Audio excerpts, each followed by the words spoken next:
Guys welcome back to my channel Arth mom reactions. मैं हूं ज्योति और वेलकम है आप सभी का मेरे चैनल में। सो गाइज आकांक्षा की शादी ने तो सोशल मीडिया पे एक बवाल ही क्रिएट कर दिया। कल तक जो ऑडियंस आकांक्षा के साथ सिंपैथी रख रही थी, उसको समझ रही थी, उसको हौसला दे रही थी, उसको ताकत दे रही थी, शादी की वीडियो आने के बाद ऐसा लग रहा है कि ऑडियंस की जो चीज़ें हैं वो बिल्कुल बदल गई है। जस्ट अभी मैं आकांक्षा का कमेंट सेक्शन देख के आई हूँ, चाहे वो इंस्टा का हो चाहे एफबी का हो। मैक्सिमम कमेंट्स आकांक्षा के खिलाफ उसमें आए हुए हैं। पब्लिक आकांक्षा की इस जल्दी वाली शादी से बहुत ज़्यादा नाखुश है, इसीलिए तरह तरह के क्यास्क लगा रही है, तरह तरह की बातें कर रही है। यहाँ तक कि आकांक्षा के चरित्र को भी छोड़ा नहीं जा रहा है। बहुत सारी बातें हो रही हैं। वीडियो को आप लोग बिना स्किप करे हुए एंड तक ज़रूर देखना। पॉइंट ऑफ व्यू भी मेरे साथ कमेंट सेक्शन में शेयर करना। सबसे पहले ऑडियंस को जो चीज़ पसंद नहीं आई, वो मैं ऑडियंस की बात भी सबसे पहले ऊपर रख देती हूँ। वो ये, इतनी जल्दी में शादी क्यों की गई। अभी तो अमर भैया को गए हुए 10 दिन भी पूरे नहीं हुए थे और होली से पहले ये शादी कर दी गई। महीना सवा महीने का भी इंतज़ार नहीं हुआ।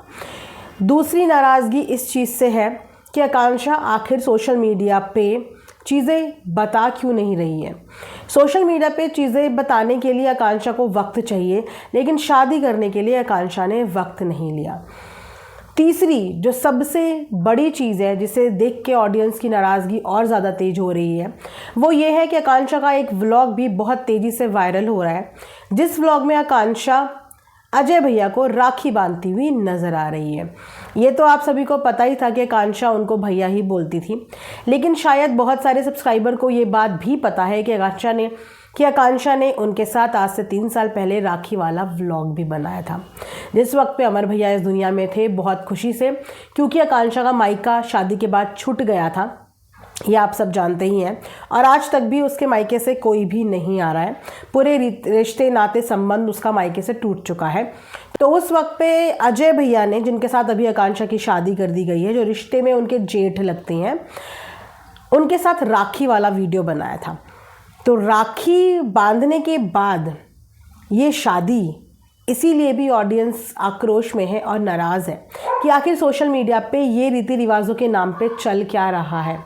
किस तरीके से राखी के इतने अहम, इतने ब्यूटीफुल और इतने पवित्र त्यौहार की मजाक बनाई जा रही है। जिस हाथ में राखी बांधी गई, आज उन्हीं हाथों से मंगलसूत्र क्यों पहन लिया गया है। बहुत सारे क्वेश्चन हैं। देखिए, कुछ क्वेश्चन जस्टिफाई हैं, लेकिन कुछ क्वेश्चन जो है वो मुझे लग रहा है कि ऑडियंस बहुत जल्दबाजी में या नाराज़गी में बहुत ज़्यादा ओवर थिंक कर रही है और चीज़ों को ओवर बोल रही है।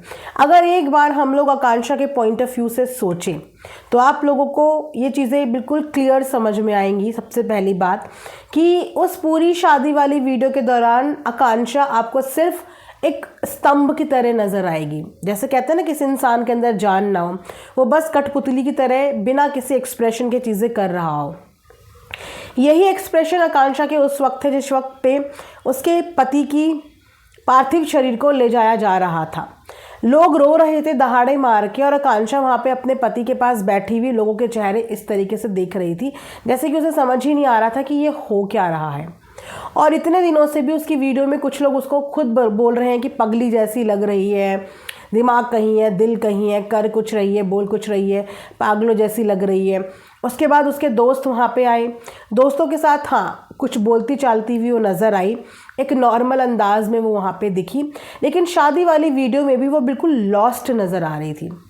कहीं पे भी कोई इमोशन नज़र नहीं आ रहे थे। इनफैक्ट इर्द गिर्द की औरतें जब आकांक्षा को गले से लगा रही थी तो आकांक्षा ने बदले में उन्हें गले में पकड़ा भी नहीं। उसके हाथ बिल्कुल सीधे के सीधे थे और औरतें उसको गले से लगा रही थी, जैसे कि उसे समझ ही नहीं आ रहा था कि ये इतनी सब चीज़ें क्या हो गई। आकांक्षा इस वक्त एक ऐसी औरत है जिसके साथ सपोर्ट के नाम पे ससुराल के अलावा अभी उसके पास कोई भी नहीं है, मायके की तरफ कोई भी नहीं है, कोई बोलने वाला नहीं है, तो वो ससुराल के डिसीज़न के खिलाफ कैसे चली जाएगी। बहुत सारे लोग ये भी सवाल पूछ रहे हैं कि ये वही लड़की है जिसने अमर भैया से शादी करने के लिए अपने पूरे मायके वालों के खिलाफ बगावत कर दी थी। ये लड़की कमज़ोर नहीं है, ये बहुत स्ट्रॉन्ग थी। जिसने अपने प्यार से शादी करने के लिए मायके वालों को कुर्बान कर दिया, आज वो इस शादी के लिए इतनी आसानी से 10 दिन के अंदर कैसे मान गई? क्यों उसने इस शादी का विरोध नहीं किया? क्यों उसने इस शादी को डिले नहीं किया? क्या वो भी ये शादी करना चाहती थी? क्या उसके भी मन में शादी करने को लेके ख्वाहिशें थी? इतनी जल्दी अमर को भूल गई, इतनी जल्दी अपने गम से उभर गई। तो गाइज़, हमारे लिए ना ये 10 दिन का गम है, आपके, हमारे, हम सबके लिए ये आप लोगों को लग रहा है 10 दिन का गम है, और 10 दिन के गम के अंदर एक लड़की हम शादी करते हुए देख रहे हैं। लेकिन उस परिवार को शायद ये गम पिछले 5 महीने, 6 महीने, 4 महीने से है। वो इस गम को पिछले 3, 4, 5 महीने से झेल रहे हैं, देख रहे हैं। मैंने तो जिस दिन पहली बार देखा था आकांक्षा का चेहरा, मैंने उसी दिन बोला था कि इस लड़की के आंसू सूख चुके हैं।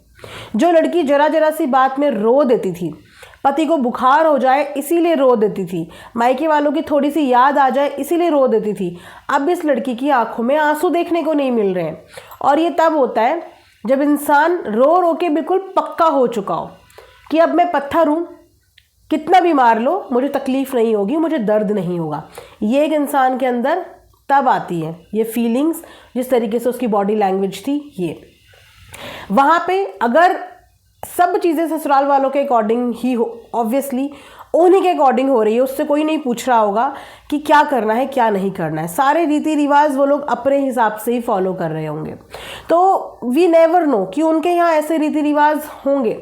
सबके रीति रिवाज अलग होते हैं। हमारे रिवाजों के हिसाब से कोई भी शुभ कार्य 1.25 महीने तक, 6 महीने तक और बरसी तक नहीं होता। खासकर शादी जैसा कार्य कीरज करने के लिए या तो बरसी हो या 6 महीने का कम से कम समय होता है। ये मैं अपने स्टेट की बात कर रही हूँ, लेकिन यहाँ पे वो एक दूसरे स्टेट के लोग हैं।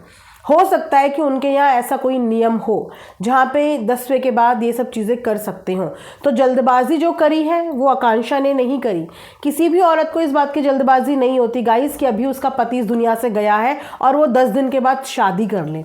ये जल्दबाजी किसी औरत के अंदर नहीं होती। ये डिसीज़न और ये जल्दबाजी उसके ससुराल वालों के अंदर हुई है। तो ये सवाल की जवाबदेही आकांक्षा की कैसी है जब उसके कोई डिसीज़न ही नहीं है? एक पत्नी का बस सिर्फ अपने पति पे चलता है, और जब उसका पति ही साथ छोड़ के चला गया हो तो वो ससुराल में अगर बगावत कर ले तो फिर किसके भरोसे ज़िंदगी जिएगी? कुछ लोगों का ये भी कहना है कि पढ़ी लिखी है, कमा सकती थी, जैसे अपने मायके वालों के खिलाफ गई तो इस शादी को लेके भी अपने ससुराल वालों के खिलाफ जा सकती थी। तो ज़िंदगी में रहेगी किसके साथ? मायके वालों के खिलाफ बगावत कर लेगी, ससुराल वालों के खिलाफ बगावत कर लेगी, तो इतने छोटे से बच्चे को किसके भरोसे पालेगी? बोलना बहुत आसान होता है कि पढ़ी लिखी है, इतनी भी पढ़ी लिखी नहीं है कि उसको जाने पता नहीं कितनी बड़ी एमएनसी में जॉब मिल जाए, या इतनी भी पढ़ी लिखी नहीं है, कुछ लोग कह रहे हैं कि सिविल सर्विसेज की तैयारी करे, कोई ना कोई गवर्नमेंट एग्ज़ाम निकाल लेगी और निकालना दोनों में फ़र्क होता है। अच्छे लोगों को सालों साल लग जाते हैं किसी चीज़ की तैयारी करने के लिए। वहाँ पे आप एक औरत को ये बोल रहे हो कि अपने ससुराल वालों के खिलाफ भी बगावत करो, उनके डिसीज़न के खिलाफ भी बगावत करो।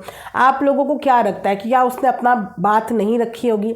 लेकिन जब घर के बड़े कोई फ़ैसला ले चुके होते हैं और ये फ़ैसला उसके हित में है, इस फैसले से उसका नुकसान नहीं हो रहा है, इस फैसले से इनफैक्ट उसका भविष्य संवर जाएगा, उसको घर में दोबारा से एक जगह मिल जाएगी, बच्चे को पिता का प्यार मिल जाएगा, क्योंकि उसके जेठ की गोद में वो बच्चा उस वक्त पे, आपने देखा मैंने एक शॉट भी डाला हुआ है, जिस वक्त पे उनको अग्नि देने की तैयारी हो रही है और उनके जेठ ने बच्चे को गोद में पकड़ा है और उसके हाथ से वो जो है परिक्रमा वहाँ पे करवा रहे हैं।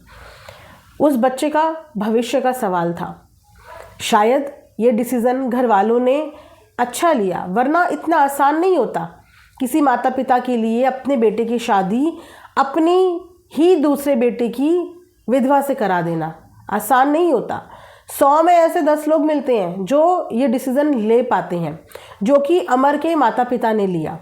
सबके बस की बात नहीं होती। आज देखिए कि ये समाज उनके खिलाफ खड़ा है, लेकिन उनको इस चीज़ से कोई लेना देना नहीं, क्योंकि उन्हें पता है कि ये समाज आज बोलेगा, कल बोलेगा, ये हर चीज़ में बोलेगा, लेकिन एक दिन चुप हो जाएगा। उनके लिए ज़रूरी ये था कि इस लड़की का भविष्य बन जाए, जो लड़की शायद अपने घर वालों के खिलाफ जाके हमारे घर को इसने अपनाया, हमारे घर को स्वर्ग बनाया, हमें एक निशानी दी उनके बच्चे की, तो शायद वो भी उस लड़की को प्यार करते होंगे और उसके अच्छे भविष्य के लिए बड़ों ने मिलकर ये डिसीज़न उसके लिए लिया होगा और उस डिसीज़न को वो डिनाई नहीं कर पाई। अगर यहाँ पे वो सेल्फिश हुई है तो हाँ, वो शायद सेल्फिश हुई है अपने भविष्य को लेके, अपने बच्चे के भविष्य को लेके और अपने पति के आखिरी निशानी के लिए। तो इसमें आप सेल्फिश होना बोलिए तो माँ सेल्फिश भी हो जाती है। कभी कभी माँ अपने बच्चे को पालने के लिए सेल्फिश भी हो जाती है।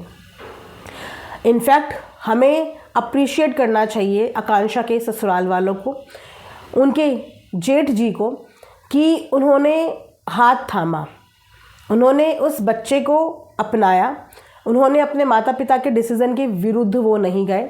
रही बात राखी वाली, तो किसी को भी गाइस फ्यूचर का नहीं पता होता कि भविष्य में क्या हो जाए।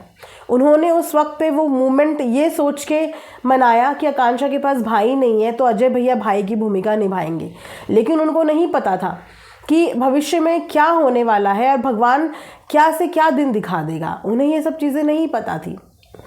लेकिन अगर आज आकांक्षा के लिए घर वालों ने ये डिसीज़न ले लिया तो ये शायद कहीं ना कहीं अमर भैया की ही इच्छा रही होगी, क्योंकि पत्ता भी ऊपर वाले की मर्ज़ी से नहीं हिलता। जब तक ऊपर वाले की मर्ज़ी ना हो ना, बोलते हैं शादी और जोड़ियां तो हमेशा ऊपर वाला तय कर देता है और उसके विरुद्ध इंसान की मजाल ही नहीं है कि वो चल पाए। तो अगर उन्होंने आकांक्षा की ज़िंदगी, दूसरी ज़िंदगी अजय भैया के साथ लिखी हुई है तो उस डिसीज़न को भी कोई तोड़ नहीं सकता, राइट। बाकी भविष्य का किसी को कुछ पता नहीं होता कि भविष्य में क्या से क्या हो जाए। फिलहाल हमें तो वीडियो के माध्यम से यही दिख रहा है कि आकांक्षा अभी भी अपनी वीडियोस में लॉस्ट नज़र आ रही है, राइट। जल्दबाजी शादी की क्यों हुई, हो सकता है कि इसके पीछे कोई कारण हो और वो कारण हमें आकांक्षा ही बता पाएगी या इनके परिवार के लोग ही बता पाएंगे कि ऐसे क्या कारण हुए कि इनको 10 दिन के अंदर ही 11वें दिन में ही शादी करनी पड़ी। क्यों ये लोग महीना सवा महीना तक नहीं रुके, क्या कोई ऐसा नियम था या फिर ऐसा कोई रीज़न था, ये लोग बताएंगे। थोड़ा सा सब्र कीजिए, सवाल बहुत सारे हैं, लेकिन अगर हम खुद ही उन सवालों के जवाब एज्यूम करते रहेंगे गाइस तो हमारे माइंड में नेगेटिव ही जवाब आएंगे, राइट। तो कभी कभी हमें सही जवाबों के लिए इंतज़ार करना पड़ता है और इंतज़ार के साथ हमें पता चलता है कि ओ, हम कुछ और सोच रहे थे, लेकिन शायद इस चीज़ के पीछे ये वजह थी या इस चीज़ के पीछे ये रीज़न था। उम्र में अजय भैया अमर भैया से बड़े थे, जेठ लगते थे रिश्ते में उनके, पर उनकी अभी तक शादी नहीं हुई थी। अब उनकी शादी इसीलिए नहीं हुई थी क्योंकि उनके भाई की लव मैरिज थी, इसीलिए भाई की शादी, छोटे भाई की शादी पहले करा दी गई होगी, या XYZ और भी कोई रीज़न हो सकते हैं, वो हमें अभी नहीं पता। हो सकता है कि आने वाले दिनों में उनकी ना शादी करने की क्या वजह हो, ये भी सबके सामने आए। लेकिन एक औरत के चरित्र पे बात मत करो गाइज, ये बहुत ही गंदा लग रहा है कि इससे रहा नहीं गया, इसे सब्र नहीं हुआ, पहले से कुछ होगा, ये सब होगा। ऐसे बात करके ना आप लोग इंसानियत को शर्मिंदा कर रहे हो, क्योंकि आप ही लोग कल तक उस औरत के लिए बात कर रहे थे कि खड़ी हो बेटा, अभी तुम्हारी उम्र ही क्या है, पूरी ज़िंदगी तुम्हारे आगे है, ऐसा मत करो, खड़ी हो, हंसो, मुस्कुराओ, अपने बच्चे के लिए जियो। तो अब जैसे आप लोग फ़िक्रमंद हो रहे थे, वैसे ही उसके ससुराल वाले, उनके रिश्तेदार फ़िक्रमंद हुए होंगे और उन्होंने डिसाइड किया होगा कि अभी करें कल करें, एक ही बात है, करके छुट्टी करो। क्या पता उन्होंने ये डिसीज़न लिया हो, है ना, उसके भले के लिए ही लिया, राइट। तो कभी कभी ज़िंदगी के मोड़ पे ना ऐसे ऐसे डिसीज़न लेने पड़ जाते हैं जिसमें इंसान का मन नहीं होता, लेकिन उसके बावजूद उसको उन डिसीज़न में हामी भरनी पड़ती है। बहुत सारे डिसीज़न लाइफ के ऐसे होते हैं और अगर उस वक्त पे आप सेल्फिश कहो तो अपने बच्चे के लिए सेल्फिश होना बुरी बात नहीं है, अपने भविष्य के लिए सेल्फिश होना बुरी बात नहीं है। वो उस घर में बहुत सपने लेके आई थी, अच्छा है उसी घर में रहेगी। जिस घर को बनाने का सपना उसके पति ने देखा था, आज वो और उसके जेठ मिलके वो सपना पूरा करेंगे, वो सपना पूरा करेंगे जो उसके पति ने देखा था। इसका मतलब ये नहीं कि आकांक्षा ने अपने पति से कभी प्यार नहीं किया होगा, क्योंकि हमें अभी तक उसकी जर्नी नहीं पता, तो हमें जज करने का भी फ़िलहाल इतना अधिकार नहीं है। समय दीजिए, समय के साथ सारे जवाब मिलेंगे। इतनी जल्दी किसी के लिए नेगेटिव नहीं होनी चाहिए। बहुत गम के बाद उसकी ज़िंदगी में ये खुशी का पल आया है। आपने एक औरत को विधवा होते हुए देखा है और अब 10 दिन के बाद आपने उसकी मांग में वापस से सिंदूर देखा है, तो इसके ऊपर भी ऊपर वाले की लीला होगी। उसको आशीर्वाद दीजिए, उसकी ज़िंदगी के लिए उसको शुभकामनाएं दीजिए, उसको क्रिटिसाइज़ मत कीजिए, उसको नेगेटिव मत बोलिए। इस समय पे आप सब लोगों की ब्लेसिंग्स की ज़रूरत है उसको, उसके बच्चे को, उस परिवार को। दुख सबको होता है, लेकिन दुख जाहिर करने का सबका अपना अपना अलग अलग तरीका होता है। कोई मुस्कुराता है तो इसका मतलब ये नहीं कि उसे दुख नहीं है, कोई खाता है तो इसका मतलब ये नहीं उसे दुख नहीं है। कुछ दुख इंसान शो नहीं करता, लेकिन अंदर ही अंदर उसे खाया जाता है। तो किसी के दुख का मजाक बनाने से अच्छा है उस दुख को समझ के उसके लिए दुआ दीजिए।